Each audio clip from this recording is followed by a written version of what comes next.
Hello everyone. आज हम इस वीडियो में एड्रेनर्जिक एगोनिस्ट के बारे में पढ़ेंगे। The first question is which of the following is correct regarding adrenergic neurotransmission.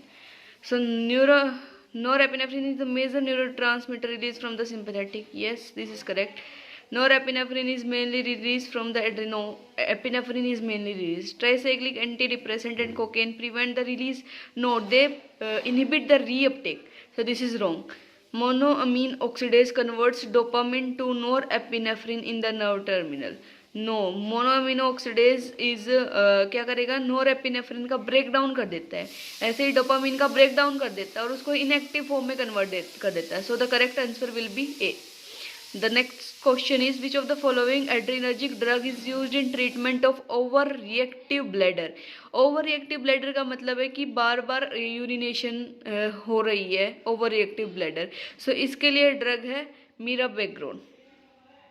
This drug is used. So ये क्या है, मीराबेग्रोन का एक्शन कैसा है. जो मीराबेग्रोन होता है, B3 रिसेप्टर का काम होता है, डेट्रूजर मसल पे प्रेजेंट होता है. और B3 जो भी सिंपैथेटिक है वो क्या करेगा, डेट्रूजर मसल को रिलैक्स कर देता है. तो हम यही चाहते हैं कि डेट्रूजर मसल रिलैक्स हो जाए और वो ज़्यादा एक्यूमुलेट करे यूरिन को. तो हम β3 रिसेप्टर एगोनिस्ट दे देते हैं. तो एगोनिस्ट कौन सा, मीराबेग्रोन. So the next question is which of the following classes of adrenergic agents has utility in management of hypertension. तो हाइपरटेंशन के लिए हम क्या देंगे, अल्फा 1 एगोनिस्ट देंगे. वो तो हाइपरटेंशन को क्या करेगा, और बढ़ा देगा ना. अल्फा 2 एगोनिस्ट हम दे सकते हैं क्योंकि अल्फा 2 एगोनिस्ट प्री साइनेप्टिकली प्रेजेंट होते हैं और वो नोरेपिनेफ्रिन वगैरह का रिलीज को कम करते हैं. सो हम alpha 2 agonist will be the correct answer of this question. Which of the following is correct regarding response mediated by adrenergic receptors? So stimulation of alpha 1 receptor increases blood pressure. Yeah, this is correct. Stimulation of sympathetic presynaptic alpha increases norepinephrine release. No, जो alpha 2 receptor होता है वो G inhibitory है, तो वो ऐसा नहीं करेगा. Stimulation of beta 2 receptor increases heart rate. Beta 2 तो ब्लड वेसल्स पे होता है, स्मूथ मसल्स की, जो कि क्या करता है, डायलेशन करा देता है स्केलेटल मसल्स और स्मूथ मसल्स में, जहाँ पे भी हमारी एक्सरसाइज के टाइम ज़्यादा नीड होती है वहाँ पे. So stimulation of beta 2 receptor causes bronchoconstriction. No, it causes bronchodilation. So the correct answer will be the A. Next question is an asthma patient was given a non-selective beta agonist to relieve bronchoconstriction. Which adverse effect would you expect in this patient? Asthma patient है, non selective beta agonist देते हैं to relieve broncho. Which adverse effect, अगर मान low beta agonist दे रहे हैं तो क्या होगा, टैकीकार्डिया होगा. ऑफ कोर्स सी बात है. So tachycardia will be the answer. A 22-year-old male is brought to the emergency room with suspected cocaine overdose. Which of the following symptom? Cocaine क्या करती है, कोकेन इनडायरेक्ट एक्टिंग हो रही है नोरेपिनेफ्रिन को, मतलब साइट प्री साइनेप्टिकली एक्ट करके norepinephrine की रिलीज को इंक्रीज कर देती है.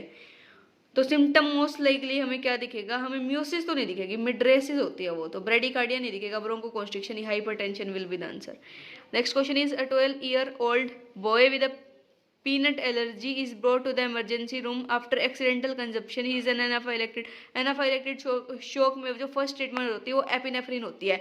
हम नोर एपिनेफ्रिन क्यों नहीं यूज़ करते उस कंडीशन में, क्योंकि जो हमारा एपिनेफ्रिन है ना वो अल्फा 1 बीटा 1 और बीटा 2, और जो नोर एपिनेफ्रिन है वो अल्फा 1 और बीटा 1 ही है.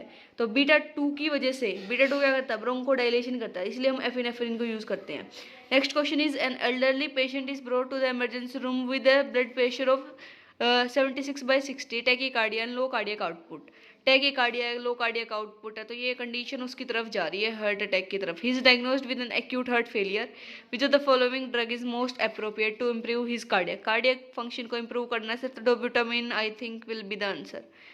फिनोल डोपाम जो होता है, फिनोल डोपाम, ये पेरिफेरल एक्टिंग होता है और ये हाइपरटेंशन, जब सीवियर हाइपरटेंशन होती है तो उसके लिए यूज़ किया जाता है. Which the following adrenergic agonist is commonly present in nasal sprays. Nasal spray में ऑक्सीमेटाजोलिन प्रेजेंट होता है commonly. So the last question will be a patient who has hypertension and mild asthma takes both an herbal remedy for asthma online. He does not take any prescription medication for asthma but takes a beta 1 selective blocker for hypertension. The herbal remedy relieves the asthma attack but his BP seems to increase despite the beta blocker therapy. Which of the following drug is most likely present in the remedy? तो मतलब क्या हो रहा है कि इसमें ephedrine present होगा। Thank you.